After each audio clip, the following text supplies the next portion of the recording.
Hello, it's Deborah from the attic, and today I want to show you how to make an insert for a traveller's notebook. These are some flyers that I picked up when I was visiting Germany before Christmas, and what I liked is that they're exactly the right size to be included in a traveller's notebook. They're the perfect size. I think these are also called Midori notebooks as well. I've got some bits and bobs that I may or may not use. I've got some fabric here, and I've got three stamps that I've looked out that I would like very much to use. As it turned out, I decided in the end not to use them because they were too small for my project. And the other thing that I have is quite a lot of tissue paper. I was given some gifts before Christmas that included tissue paper. I've reserved it all because it's so useful for this sort of project. The first thing I'm going to do is paint a thin layer of white gesso over each of my flyers. Gesso is a very useful product. It's a bit like a thin down paint, but it's more useful than that. If you have something that has a glossy surface and you want to apply paint to it, it's a good idea to prime it with gesso first. Gesso will help give it more tooth. I'm applying this in a thin layer because I want to apply two layers. I want to completely cover over each of these flyers on both sides. But if I apply too thick a layer, it will take too long to dry and it risks buckling the flyer as well. They're made of quite thick card, but even so I don't want to run the risk. It also means that I can show you that by applying a thin layer, you still allow some of what's below to pop up from beneath, and sometimes that's useful. Sometimes you might want that effect. Keep applying layers of gesso until you have the coverage that you want and allow each layer to dry thoroughly before you apply the next one. This is a good project to do when you're doing lots of other things and then every now and again you remember, oh, I'm just going to put another layer of gesso and leave it to dry, and then you go off and do something else. I've applied two layers of gesso to both sides of each of my flyers. This will allow me to add some stenciling detail. I'm using a Hero Art stencil, but use whatever you have in your stock. I don't know the name of this one, I'm afraid. The point is to use up whatever you have. I'm using two colours of Distress Oxide. One is Stormy Sky and the other is Iced Spruce. And I'm going to use what are the equivalent of makeup brushes to apply the ink through the stencil in patches. So I don't want to cover the whole flyer just in the stencil, just little bits of colour popping through. And I'm going to mix the colours up. So I'll start with my Stormy Sky and then I'll add a little bit of detail with my Iced Spruce. This is how it looks now that both sides have been coloured. As you can see, it's not covering the whole of the flyer.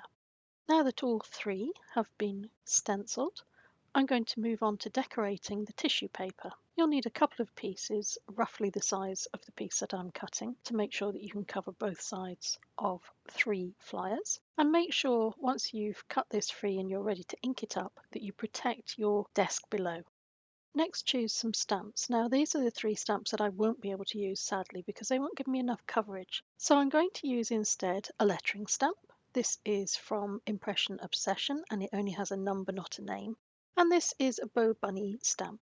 The type of stamp really is not important. Use whatever you have, whatever lettering stamp you have, or whatever big block stamp you have, because you just want to give an impression on this paper. It's just to break down the white space. I'm going to use a grey StazOn ink. This is an ink called Stone Grey, and the reason I'm using a StazOn ink is simply because it will dry quicker on the tissue paper and give me a slightly sharper image than if I used an ordinary type of embossable ink. When you're stamping onto your tissue paper, don't overthink it. Blob the stamp down and move on to the next little section. Once we pull the whole project together, you'll see why worrying about this is really not worthy of your time. I'm using my Bow Bunny stamp and I'm not worrying about putting it onto a block because I don't need that either.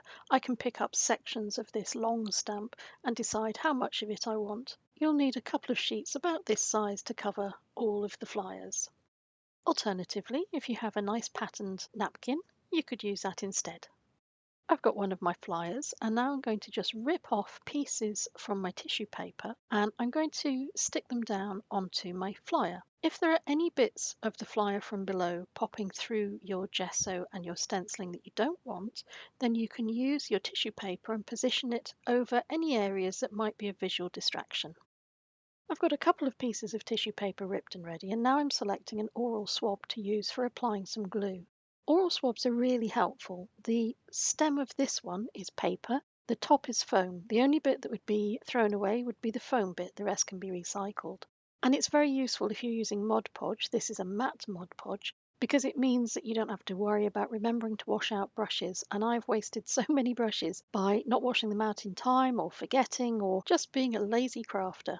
And using an oral foam swab means that I don't have that problem. Look these up on Amazon. They are listed as oral swabs. You can buy around about 200 of these for about £10. The way that I'm using them now is to apply matte Mod Podge to below the area where I want my tissue paper to go, and then I'm sealing it by applying it to the top as well.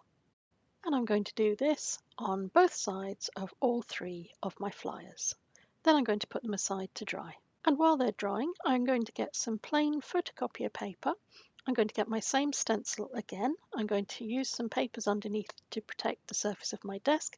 And I'm going to add blobs of colour through the stencil onto the plain white copier paper. And I'm using the same inks as I used previously. Cover both sides of your photocopy paper and do maybe 4 sheets. Then cut each sheet down. I've cut mine to a width of 9 centimetres because I know that will fit inside the width of my flyers. And the height, I'm going to take a little bit off the height, but I'm going to wait until a little later. My flyers are all now dry, so that means that I can take my scissors and cut away any excess tissue paper that hangs out over the edges. I want to add a little zing of colour, so I'm using a red archival ink. I found one of the smallest of the stamps from the Bo Bunny set, and I've just inked it up. I'm going to stamp it down onto little places in each of my 3 flyers. Now, I'm starting out just by adding one impression at a time to make sure that I'm happy with the positioning of it. But once I've done this bit, I'm going to go back over these little sections with second and third generation stamping. And all that that means is that I don't re-ink my stamp because I want to create less of a single blob of colour and more of a dispersed colour. And using the block several times without re-inking it gives me that sort of softer impression. Now, because I'm a bit of a numpty, I managed not to film the next section, and this is where I showed you how to join all 3 pieces together. Line them up so that they have their long edges to each other, and then take a piece of washi tape or sellotape or whatever you have that's sticky and join them down both sides. This is what you should have seen. And then turn the whole piece over and do the same on the other side. This lets you fold each panel in on itself. If it doesn't sit flat, if you have one panel that sits slightly higher than the others, take a tiny little sliver off the edge and then it should fit nicely. Now that's all very well, but we need to strengthen this because we're going to be adding this to a traveller's notebook. I'm using some lace as extra stability. If you don't have lace, use a strip of fabric. That's what I might have used my curtain fabric for that we looked at right at the very start. Or alternatively, you can use bias binding. Use whatever you have. All we want to do is make each of those seams a bit more robust. Once again, I'm using my matte Mod Podge and my oral swab to apply the lace. And I'm only applying the lace to the outside of my folder. I don't want to do it on the inside because it can crumple and it won't lie as flat. I'm going to use my scissors to snip off any washi tape or lace that hangs out over the edges. If you have a corner punch, it's a good idea to use it on the corners of projects like this. It means that the top corners don't become dog-eared, and I think it gives your project a more professional look. I've got my ruler to measure a gap of about 2 inches in the centre top of each panel. I'm only measuring this by eye. The ruler is simply going to show me what that gap of 2 inches looks like, and I'm going to put a pencil mark at either end of that gap that I want. If you want to do this more precisely, you can find the centre point on each panel and then measure 1 inch to either side. Once I've got my measurements in place, I'm going to make 2 holes using the larger hole setting on my Crop-A-Dile. If you have them, you can add eyelets as well. And I'm going to repeat this for the next 2 panels. This is how we're going to attach our pieces of paper that we decorated. I've cut these down a little bit off the bottom so that they will fit more snugly inside my folder. What I'm going to do is position them over my eyeletted holes, and I'm going to take my pencil and just make a couple of marks where the holes are, And then I'm going to take my crocodile again and I'm going to punch 2 holes in the top of this little bundle of papers, which is maybe 3 or 4 papers. I've got some nice thin white ribbon and I'm going to use this to pop through the holes, and I'll secure the paper to the folder with a little bow. If you don't have ribbon, you could use yarn or raffia or wool. Just use whatever you have.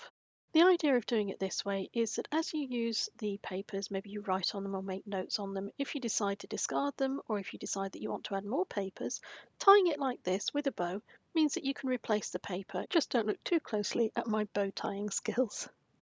Alternatively, you could use bulldog clips to secure your papers, so then you would have 3 clips at the top. Or you could use your folder a different way and add a little diagonal pocket, and then you could just tuck sheets into it. Now that our insert is complete, let's see how it would look if we tucked it inside a Traveller notebook cover. This is a cover that I made a video of, and I will provide a link to, showing you how you can make this yourself. They're very, very easy to make. This particular one has 4 strings of elastic, so I can add 4 of these inserts if I wanted to. In this one, I happen to have a blank Traveller's notebook already, and the inclusion of ribbon in the top gives it a nice texture. And then when you want to use your insert, you just open it out and you're ready to go. I'm going to say thank you very much for watching. Thank you for your time as always. I'll leave you with a little music and a couple of close-ups of what we've made today. And until we meet again, take care.